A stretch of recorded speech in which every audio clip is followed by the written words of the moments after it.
everybody. I hope you enjoy this, because I know I'm going to. Give it up. So there's going to be a quiz at the end of this, so I hope you're listening. You're going to be the first quiz taker. I'm going to talk today about body hacking using Ayurveda. So I saw about 3 people raise their hands. There's got to be more that have heard of Ayurveda, because I think some of you went to the Bangalore conference, and Ayurveda is pretty big in India. It's where it originated. What is body hacking? Body hacking can be seen in a positive or a negative way. The positive is that it's a bunch of curious people who feel that we have the right to use our bodies as laboratories and bring ourselves from either suboptimal function to optimal function, or from normal, pretty optimal function to super function. The negative connotation is the image that people are doing extremes. So we're going to talk about what body hacking is. Not so much the extreme, which is here they've implanted this furry blanket under their skin, as you can see, but something that's a curious person. So on the right is this guy, he's a Stanford graduate, he lives out in the Bay Area, and he's actually implanted a glucose checking device, and then you can see what he does is he just puts his phone up to it, and the app basically captures his live glucose data so that he can monitor glucose. And this is important for certain kinds of patients, so he's developing this technology. There are common references in popular culture. Any of you who watch reruns or are old enough know about the $6 Million Man, or 7 of 9, who was like the sexiest woman on television for a while because she wore a body-tight pantsuit. Or the Bionic Woman, who was really sexy back in the 70s because she had, I think it was a bionic ear and one arm and then both legs, because she had been in a parachuting accident and they had replaced it. And back in the 70s, the idea of amputating the legs and putting in bionic implants was obviously very new. But we've had actually implants or aids in our life for centuries. In fact, eyeglasses are kind of body hacking. They're taking the eyes that can't see clearly and developing the acuity, right? And then we have the second generation of that, which are called contact lenses, and now we have the third generation, which is, the laser therapy, which cuts the cornea and makes sure that you can it cuts the lens and makes sure you can see clearly. But before these centuries of having eyeglasses or of having hearing aids or of having crutches or artificial limbs, there was a hacking that looked at taking the body and making it either function supremely or taking people who had been survivors of war and giving them therapies. And that therapy or that modality is called Ayurveda. So I'm going to take you through some basics of Ayurveda, and then we're going to talk about what programmers can do, because I'm not sure all of you know this, but Natasha, who is obviously organizing this conference, I think all of you know her, she actually found, you're laughing, I think you do know her. Why are you laughing? Of course you know her. She actually went to India and found Ayurveda. I'm not sure who her first person was that she found, but she fell in love with Ayurveda, and she actually enrolled in school, and she's becoming an Ayurvedic doctor right now. She's actually starting school on Wednesday or Friday, and this week. That's tomorrow, isn't it? That's tomorrow. Friday. Okay, she's starting on Friday. Her love for Ayurveda comes from the fact that there is a message in Ayurveda from 5,000 years ago that health belongs to the people. It is not something that you have to come to me for. It's not something where you have to go to the hospital or the clinic or the doctor or the nurse in order to access. It's your responsibility and it's your right. And that's where it kind of bridges with the idea of body hacking. So taking it into your own hands is something that people did 5,000 years ago because they couldn't just run to a hospital. They didn't have cars and they didn't have ambulances.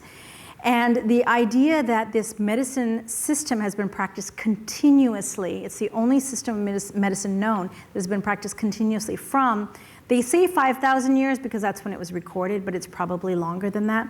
And it's been popularized in India, and it's a legal system of medicine, so people that can't use it here because they can't find a doctor or there's not a legally licensed doctor, they oftentimes go for medical tourism to India. So how many of you have heard of PK?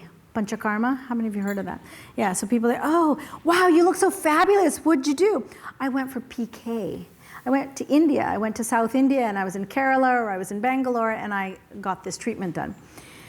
What people do in Ayurveda is they have developed a system that is very keen on perceiving the human body. Rather than using so much technology that we have today, where actually doctors don't really use their own senses anymore, they use technology. Ayurveda depended on you having really high perception. So the powers of observation allowed people to see the elements that are there, the earth, wind, fire, water, and space. And they looked at the different qualities in people and in earth and in foods and translate that into a prescriptive model, where if you're very dry, you should become more moist. So that's the spectrum of what we call unctuousness. Or if you're very hot, you should become cooler. So that's the thermal spectrum. Or if you're very heavy, you should become more light. So that's the weight spectrum. So there are 10 spectra like this. And by balancing people along those spectra, they found different medicines that would balance. So for example, if you're very light and airy and you're giddy and you see people that have been programming for too long and they're like all verbose, one of the things that you can do is take warm sesame oil, which all of you should keep actually in your top drawer of your desk, and warm it up either on a stove or in your hands and rub it under your feet. So you just take your shoes off and you just go under your sole and you rub it on both feet. And if you can, behind your ears. And what you'll find is that it will bring your giddiness down. It will ground you. Why does it ground you? Ayurveda says that when you get too light, one of the properties of oil is to make you heavier. You're only doing it on the outside of your body, but if people have a lot of wind in their body, then you can also have more oil in your food. So you can have sesame oil or you can use ghee. Ghee is clarified butter and you can get yourself grounded. So the tuning into nature and watching patterns of nature is how they came up with these recipes, and then they used logic and observation. This is a whole host of modalities that are used, and you probably know many of them, but some of them are very unique to Ayurveda. So most of you know about dietary interventions and exercise and fasting. Fasting now is a big thing, intermittent fasting.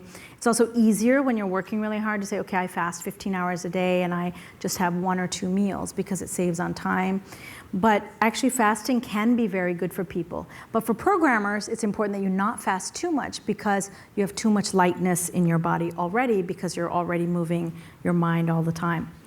Ayurveda looked at lightness not only by the feeling of lightness, but by particle size. So if you go from yoctometers, if you guys know yoctometers is 10 to the minus 24, it's smaller than Avogadro's number, to 10 to the positive 24, which are called yottameters. There's also grams and different measurements. Ayurveda covered that and said, if you're too light on the very subtle levels, which is your consciousness and your mind, then you're not going to be grounded there. You're not going to have your mind connected to your soul, connected to your senses, connected to your body. And you're going to have problems because you're malaligned. On the other hand, if you're too heavy, then you can't move between them. So these axiomatic scales that Ayurveda uses, these scales are not yet incorporated into modern medicine. What they did is they used 3 words. So how many of you have heard of Vata, Pitta, and Kapha? Oh, good. There's a few of you. So we're going to do a little exercise with this. Vata is basically the theme of movement. Pitta is basically the biology, chemistry, physics of transformation. And Kapha is this theme or this biology, chemistry, physics or this principle of stability and lubrication. And if you can learn that tripod, you're going to be able to do a lot of things in Ayurveda that were seen. So the adjectives that you need to know are, let's take Vata, because most people in this room get imbalanced by Vata. It's cold, dry, light, and mobile. Why? It moves fast. It's the principles of air and ether that move very fast. So when you're thinking, does your mind move fast? Have you ever noticed that your mind is moving really, really, really fast? Like your fingers can't keep up with it, right?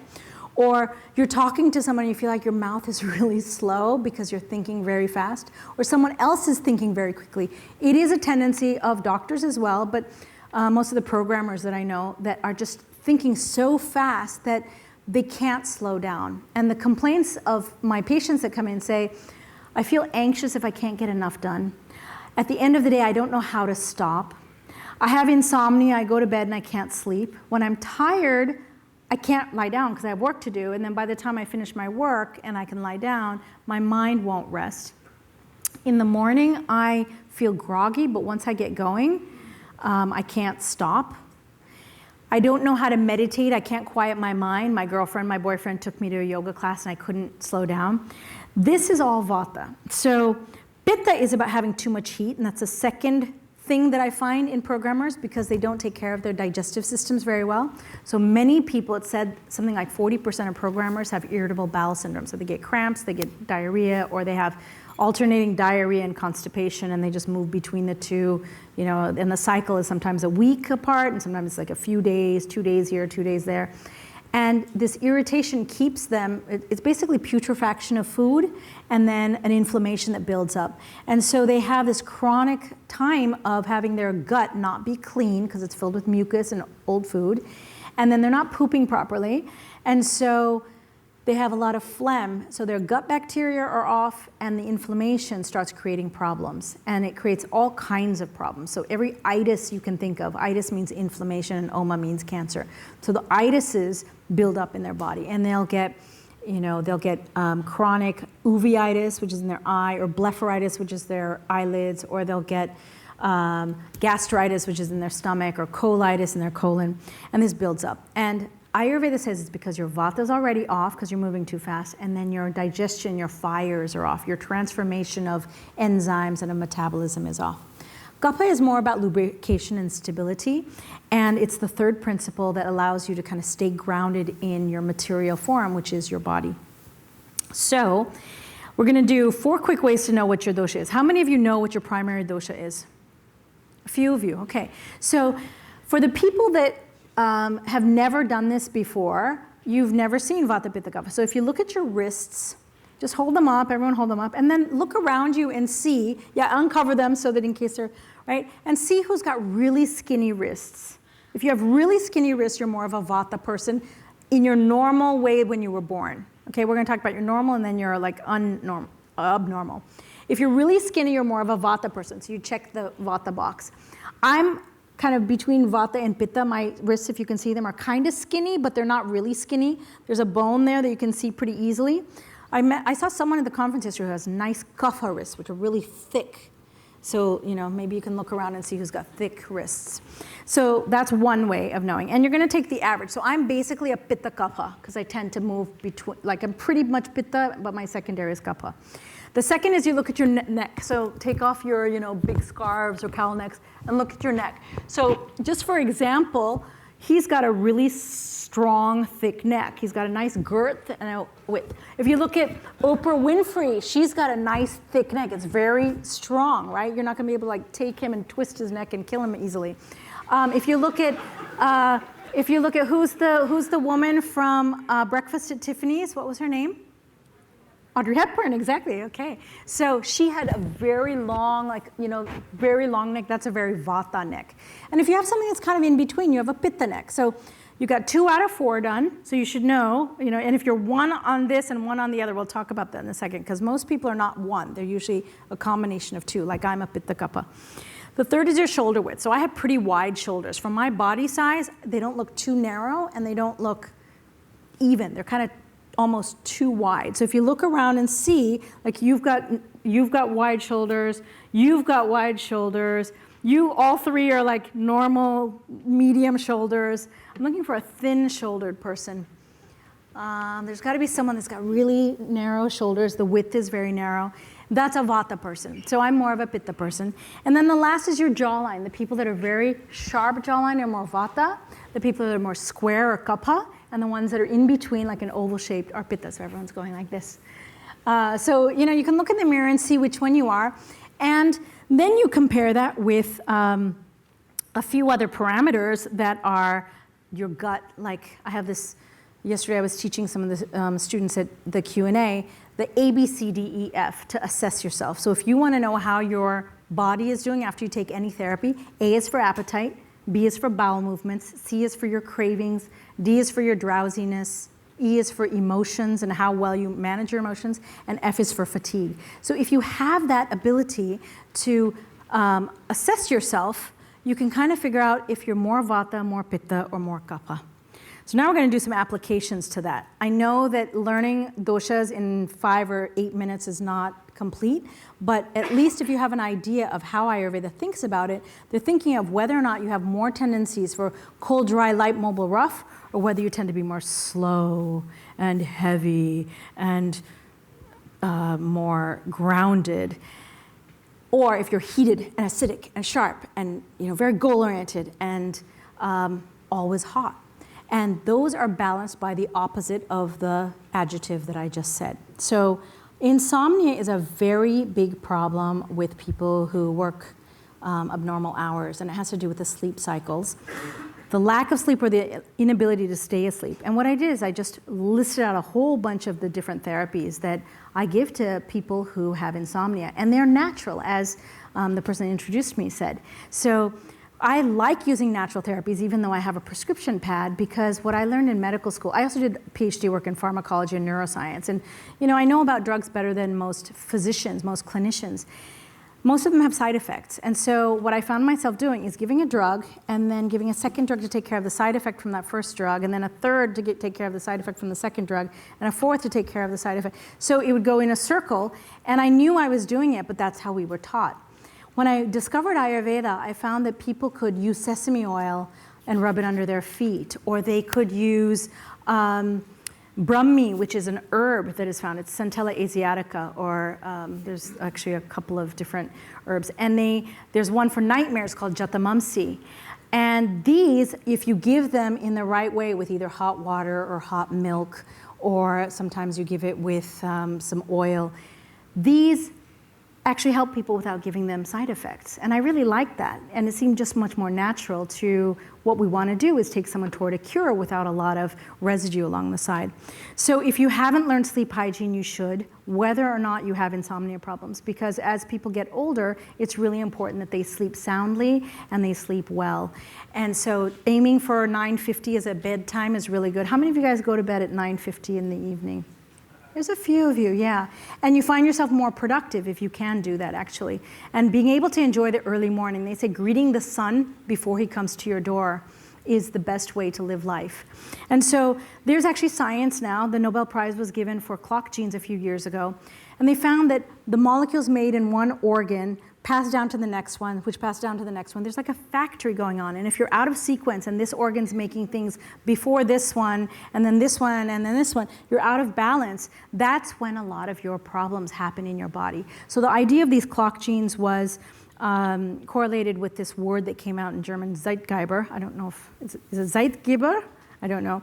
And it's physiologically a phenomenon that we are cued up to a day-night cycle, which is not exactly 24 hours, but it's there. And that we have many, many different things that we actually do in our life to try to maintain that. Well, 5,000 years ago, they knew that. So they would say, Brahma muhurte uttishte. That means get up energetically right before dawn. And if you do that in that period of time, 45 minutes before dawn, you will find that many of your problems go away. So when I have women with menstrual disorders, or I have men who have severe constipation, they come in, they're like, I've tried everything, nothing's working. I say, get up before dawn and just see if that works. And they'll come back and they'll say, wow, I have been, totally everything has changed. So there's a lot of science behind this about clock genes. And if you haven't seen it, there are TED Talks and there are a variety of YouTube videos talking about the importance of the sleep cycle. Second one is eye issues, because most of you guys, I don't know if there are any physically differently abled people, but most of you are using your eyes to see. And so you're looking at screens, and the screens are lit up at various different, backlights, but they're usually pretty bright. I try to turn mine down when I'm lying in bed, but sometimes it's up pretty bright, and I know that that's not good for me. So people will get dry eyes, and they will get, mostly it's dry eyes is the big thing, but sometimes they'll also get the decreased acuity. They can't see properly. Sometimes they get headaches. And so Ayurveda recommends cooling your eyes, because the eyes have a lot of pitta, a lot of fire in them, because they're always transforming light into information. They're doing this like basically the whole time you're awake. So ghee is clarified butter, and it has a cooling property. So what I use as my night cream every night is I just take some ghee and I just rub it all over my eyes until it gets into my eyes, and I blink until it's all along the edges, right, of my eyelashes, and it goes in. And I sleep with ghee in my eyes every night, and it's my night cream. And I don't have wrinkles, and I'm in my mid-50s, so that's really good. I also take cold showers on my eyes, so I always bathe them in cool water and not warm water. Rose water, which you can buy in many places. You can actually buy it at Trader Joe's. I saw it yesterday. It's a rose water spritz. And you can put that in your eyes. And if you dare to do it, you can take raw organic honey. Make sure it's not commercial honey. Raw organic honey. You just take 1 drop and you open up the eyelid underneath and you put it right underneath her. It will burn for 10 seconds and you will curse my name 100 times. You say, what the heck did she make me do? But then after about 10 or 15 seconds, there's this cooling feeling. And then you'll praise my name for the rest of time. And so it's really lovely to watch what honey does. But you got to make sure you use raw organic honey. And you might want to try it on a friend first and watch how they do it. No, you should try it on yourself first. But it is safe. I do it with my patients. You just have to make sure it's clean, raw honey, and make sure your finger is clean. And so that's really good. And then they say that you should see the rising sun, orange and red rays of the rising sun until it's right above your head when it turns yellow, and then you shouldn't look at the sun anymore. The last is that you should exercise the muscles of your eyes. And I'm spending a lot of time on the eyes because every one of you guys is subject to this. If you start noticing that you're having a lazy eye, or that your eyes start twitching, or that they go in different directions, it's a sign that your eye muscles are getting very tired. And so eye yoga basically consists of using your cranial nerves of the eyes and doing eye exercise. So you look, well, we could actually have done this if we, had an eye yoga session. So you look to the northeast, southwest, and you don't move your head, but you move your eyes. So you go like this, and then you go northwest, southeast, and you use all the different muscles of your eyes in sequence to strengthen your eyes. And if you do this twice a day, many times people will just get rid of that lazy eye that they have. Modern medicine doesn't ever teach people how to do eye yoga. Ghee is what I wanted to tell you about, but I think, how much time do I have? Just keep going. Okay. Okay, just give me like a 2-minute warning when you want me to finish, okay? So the ghee is this oil that's clarified butter. You have to make sure that it's cleanly made and not just from any grocery store. But in America and in India and most parts of Europe, you can actually buy cow's ghee that you can put in your eyes or you can put it in your food. And it's they say that it's most biologically compatible with the human cell membrane. So the various lipids that we have on our cell membrane are most compatible with the cow's ghee, made from milk, made into yogurt, made into buttermilk, made into butter, and then made into ghee. If it hasn't gone through that process, it's not really ghee. But it's got some wonderful properties. Along which, if you've heard about the gut microbiome and the bacteria we have in our gut. So Natasha is 100 trillion Natasha cells, but she's 900 trillion bacteria cells. So you have to really wonder, who is Natasha? Is she a eukaryotic or a prokaryotic person? So, but because she has so many bacteria in her gut, they need to be fed by what are called short-chain fatty acids and medium-chain fatty acids, and ghee is a great source of them. I can talk about ghee for a long time. Another area I want to talk about, which is really important, is depression and isolation and loneliness. Sometimes when you break up with someone, the easiest thing to do is go and sit on your computer and work. Work has always been the solution for me when I had a death in the family or the death of a patient or some bad news. Like I think can I say this? When Trump went into office, I think I was on the computer for like a month. I just didn't want to admit what happened. And I think I went through a serious depression, and I wore out like the keys on my keyboard. I was just working and working because I didn't want to think about reality. And this happened a few more times, in the last few years when various things have happened. So we move into a place where we just work thinking it's going to make us better, but it's actually isolation, and it can breed on itself and create major problems. And we hear about this sometimes in the news. So again, for nightmares, if you have them, Jatamamsi is the herb to use. You can find it in a lot of different formulas that are over the counter in America and in Europe. And it's not hard to get these herbs. And some people say, oh my God, these should be regulated. What is the FDA doing about it? So FDA last year invited me for a talk, and I wanted to know what they wanted from me, because obviously I'm practicing Ayurveda here in America. And they said, we just want to know about Ayurveda. We want you to just tell us. And I was a little bit wary because obviously it was the FDA. But what I realized is actually, and I'm saying this recorded, they don't know as much as they want to know because they've never been trained. And there's a real problem at the FDA that the biologists don't talk to the chemists, don't talk to the pharmacologists, don't talk to the toxicologists. They need an app if anyone wants to make one. And they're just, their knowledge bases are not compatible. And so they have no way of understanding what Ayurveda is. And they all have health problems. So they asked me a few professional questions, but then afterwards, for like 2 hours, I had a line of people who came to me with issues of insomnia and constipation and anxiety and depression and panic attacks. And so they all have problems. I'm like, you're at the FDA, why don't you treat yourself? Like, these drugs don't work. So people are looking at herbs, and they're looking at what we call dietary supplements in the United States. The term is that it's not food and it's not drugs, it's in between. And Ayurveda kind of falls in that area. The herbs do, not all the treatments. One of the best ways of getting over depression is to grab a friend and go for a walk, or go for a walk by yourself and get exercise. Because as you move your circulation, all those hormones, what are your two really bad hormones that build up when you're anxious or when you're depressed? Cortisol, which is your stress hormone, and adrenaline, which is your fight or flight hormone. And those will continue circulating in your body if you sit still like a couch potato or like a computer potato. I just made that up. But if you move and you exercise, you become more like a carrot, and you also get all those hormones out of your body, out of your blood vessels. If you don't feel like going out because it's minus 50 degrees and you live in Sweden, you can sit and do meditation. You can do yoga in your house. You can do other exercises just to get your body moving and flowing. One thing I didn't put up here is to take, again, the oil, the sesame oil, or if you're in a place that doesn't have sesame oil, you can also use olive oil in the cold weather. So we're coming into that weather, so you can buy a container of sesame oil and a container of, actually mustard oil is really good. So mustard oil, olive oil, and sesame oil, depending on the part of the world that you live in, you can use those oils and rub them on your body so you're not dry. In India, we actually put oil on our body before we bathe. Why? Because as you rub it in, it goes under the surface, and in the layers that are subdermal, like between your fascia, your interstitium, and your muscles, there are toxins there, and it will pull them up and out. And as you bathe, you'll get rid of those toxins, and then you'll have a nice sheen that is not dry. So instead of having bath oil after your bath, it's better to oil up, do a little bit of exercise and get those muscles moving, and then go for a bath. And that's what you'll see most desi. Desi means like from the subcontinent of India. That's what most desi people do, and most of our grandfathers and great-grandfathers did that. The last part is cooking your own meals, because most of the food that we eat outside is not that well cared for, because those people aren't cooking for you.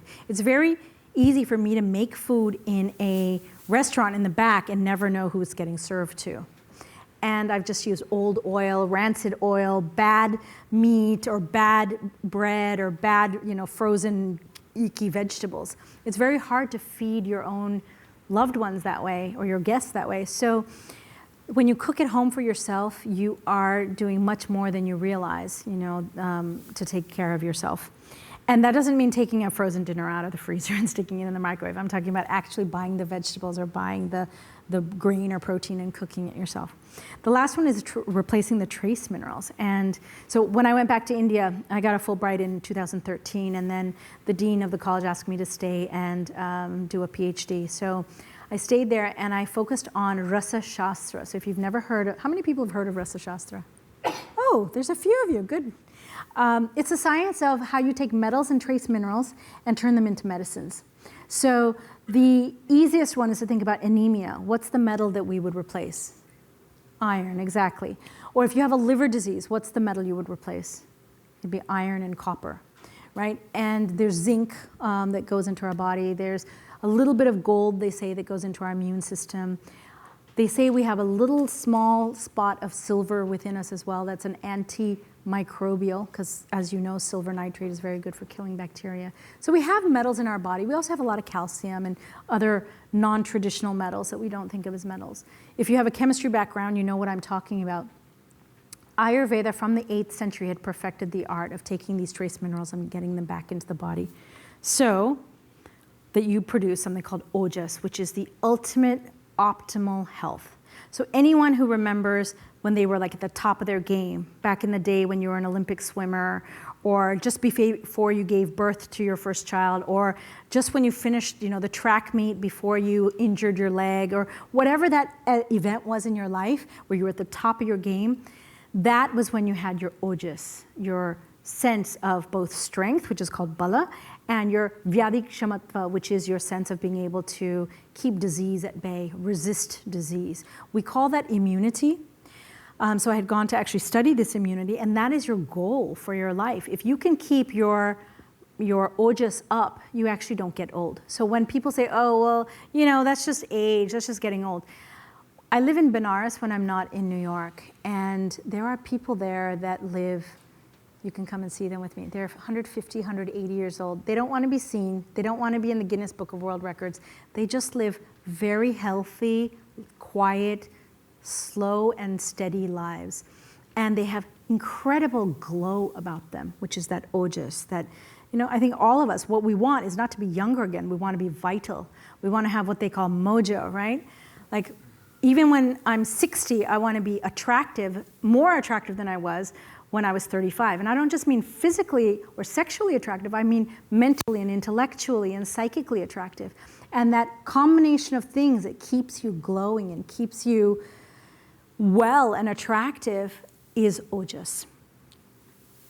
So this is evaluating your body. I already talked about the indices at the top, but this is the kind of form that I have you fill out when you come to me in practice. And I don't ask typical questions. Like I ask things like, what are you afraid of these days? And what supports you when you fall? As well as asking you about your poop. At the bottom, I ask you about your Vata, Pitta, Kapha kind of symptoms. So if you have any of these symptoms and you've circled them, then I focus on giving you things that will alleviate Vata or alleviate Pitta or alleviate Kapha. And one of the principles that people say, well, what kind of food should I eat? Someone asked me yesterday. And I said, well, the first thing you have to understand that neuroscience today doesn't understand that taste is very important. So people are eating all of these foods that are good for them, but they're terrible tasting. Ayurveda says that when you taste something, when I look at, think of a food that you could look at that would be really, really good. Before you even touch it or smell it, your salivary glands will jump, right? Yeah, you guys are nodding. So what's happening? Your eyes are seeing it, giving that information to the brain, and your brain saying, macaroon coming, macaroon, I love macaroons. I haven't had a macaroon since I was in Hawaii. And you reach for it, and you smell it, and then you taste it. You've got that graininess of the coconut, and then you swallow it. When you taste it and you love what you taste, there's a signal that goes up to your brain that says, macaroon's coming. The particular amylase, lipase, bile, pepsin, hydrochloric acid, and all the other enzymes that you need to digest it get released or get coordinated. If you hate macaroons, that same macaroon, like your friend's like, oh, I hate coconut, they will eat it and it will not create that message. So that message that was created in your body from age 6 months when you start eating solid food to about the age of 5 or 6 is what programmed you. Just like language. You could learn any language you wanted from age 6 months to 6, but by like 6 or 7, you can't learn languages that easily anymore. It's the same with foods.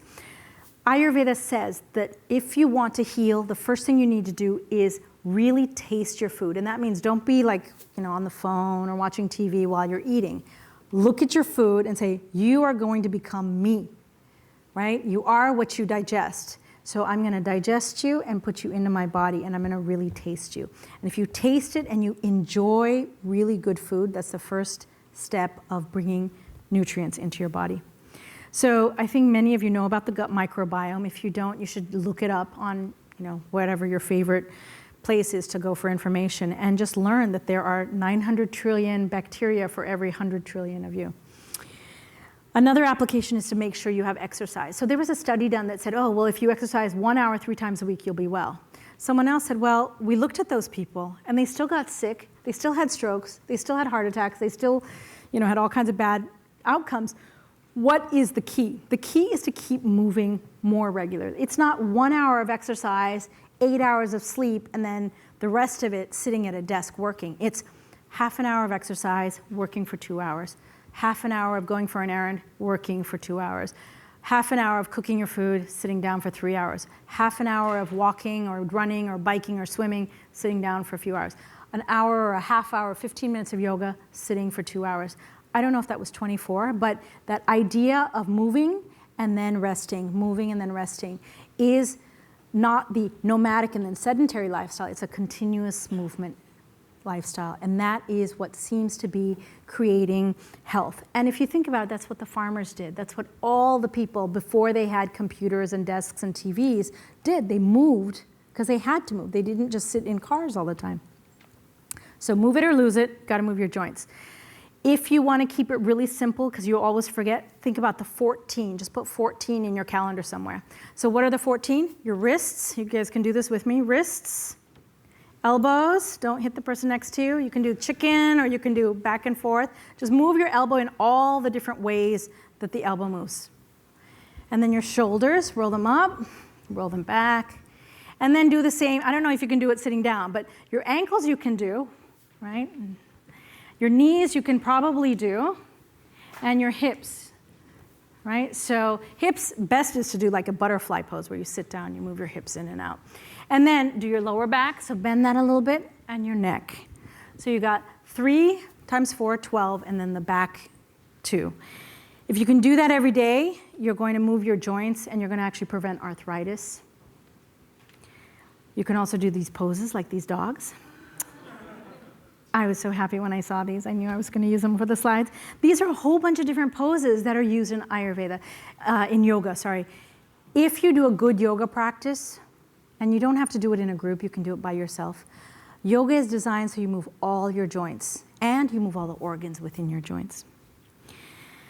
I think this is one of the last ones. Neurologic issues are really common in programmers, and there's a few issues here. One is most people are typing a lot. We have all these special mouses and special keyboards and special cushions and stuff. What I would say is as soon as you start feeling tingling, you need to be like lifting weights, you know, maybe a 2-pounder or a 3-pounder when you can, like if you're watching TV or you're watching screens. I don't know, you guys all do different kinds of work, but to have that regular exercise on your weights is really important so that these muscles, your carpal tunnel is a series of muscles and tendons actually that go through here, and there's a ring of tendons that trap those nerves in, and that's called the tunnel of these are your carpal bones. So if you get to the point where it starts hurting you, there's an oil called Narayan oil. I could probably spell it here, but I'm afraid to move out of PowerPoint.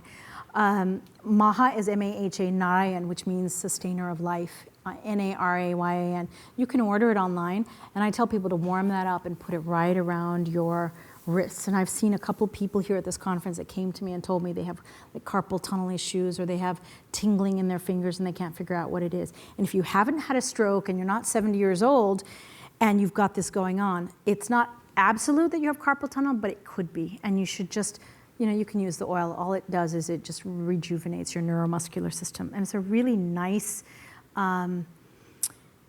go-to for you to have health in your own hands rather than having to go to a doctor. Of course, we know there are no issues with electromagnetic fields because the FCC has told us so. So we, of course, believe them. But in Ayurveda, they talked about, this is 5,000, 6,000 years ago, the idea of ionizing and non-ionizing radiation and the power that it has over the body. So they studied thunder and they studied areas on the earth which are probably correlated with like radon and other magnetic fields and magnetic elements. But the idea of having these tools around us, many people say that's not true. The government has shown that there's nothing going on. So what I ask people to do is take their phone in their hand and hold it like this. So your pinky is holding the lower right-hand corner, let's say, of an iPhone, and just hold it there for a while. How many of you have done that and felt what goes on? If you do it and you hold it there for about 2 minutes, the finger will start tingling or going numb. How many of you felt that? Okay, a couple of you. So we can say that it happens, but Ayurveda talks about it.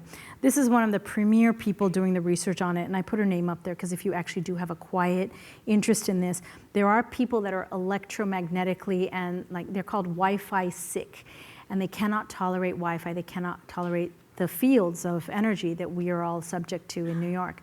And so they have to go to these zones around the country or around the planet that are actually legally Wi-Fi free zones because they cannot take the cell phone towers and the various Wi-Fi machines or 5G, 4G. So I just wanted to put that out there because that could be something. There was a man, actually this slide shouldn't be in here, but there was a man who actually did the initial work on this. How many people have heard of Jagadish Chandra Bose? He came up with the theory for Wi-Fi, but he's like, this belongs to everyone. I'm not going to patent this. And it was obviously, 100 some years ago. So I just had that in there. So the last thing I added was Karnapurna. So this is where you take sesame oil. Once again, sesame oil. You lie down. Your head, your ear should be toward the sky, and you fill it all the way to the top with sesame oil. You should have someone do it for you so you're not spilling sesame oil all over. But if you can get it right into your ear canal and fill it up all the way, it'll be about 10 cc's or more or less, and it will make you feel like a baby, quiet and tired. It's really good for getting rid of balance issues, hearing problems, headaches, and I've used it in many, many people who have problems in their hearing and their balance, and they just have gone to every test and they can't get better, and then this helps them. And this has been written up in Ayurveda for, it's in the ENT sections of all the Ayurvedic textbooks. The Brassica family has trace minerals and metals in it. That's why your mom told you to eat, well, maybe your mom didn't. Someone told you to eat dark green leafy vegetables, so you should. And they replace your trace metals, they replace your trace minerals, and they also replace the metals of copper and zinc. And then if you learn something that someone else is doing, and they say, this is what you should do, listen to me, I know, I'm a nutritionist, I'm a dietitian, I'm a this. Ayurveda says what you grew up in your culture is what your genes and your epigenetics is programmed to. So just as an Indian person doesn't do, or let's say an Israeli person doesn't do well eating meat with milk, for example, right? That's a kosher rule. An Italian person's gonna say, what are you talking about? We put cheese and tomatoes and meat goulash together all the time. That's the basis of our pasta dish. How can you say this is wrong for everyone? The Italian person has an epigenetics that allows them to have that food, whereas the person that doesn't eat it, let's say a vegetarian from South India, doesn't. So Ayurveda actually has a rule for that, and it says it's Oka Satmya. It says that your genetics are changed, your epigenetics, the way your DNA express themselves, change every 3 generations. So if your parents and your grandparents lived in one place like mine did, they grew up in Bengal, and then you moved to another place like mine did, to Europe and then to America, my genes are actually expressing themselves differently than my parents' genes are. That's why I am taller, I'm heavier, and I have a whole different set of disease and health parameters that they did, even though we're genetically related to each other. There are a lot of correlations that are going on. There are genome studies going on that show that the Vata people have different genes expressed than Pitta, than Kapha, and it turns out that there is a genetic basis for this idea of doshas. Remember what we did with the wrists and the jawline and stuff? So it seems that we all have slightly different genetic, and these are not just hardcore genetic, they're also epigenetic enzymes and metabolism. So if you live according to your genes, you're going to do much better. But if you live according to your doshas, you're going to do best, because the doshas are telling you which qualities you have. So people say, well, then what can I do? I mean, I can't go and study all this Ayurveda like Natasha is doing, like I did.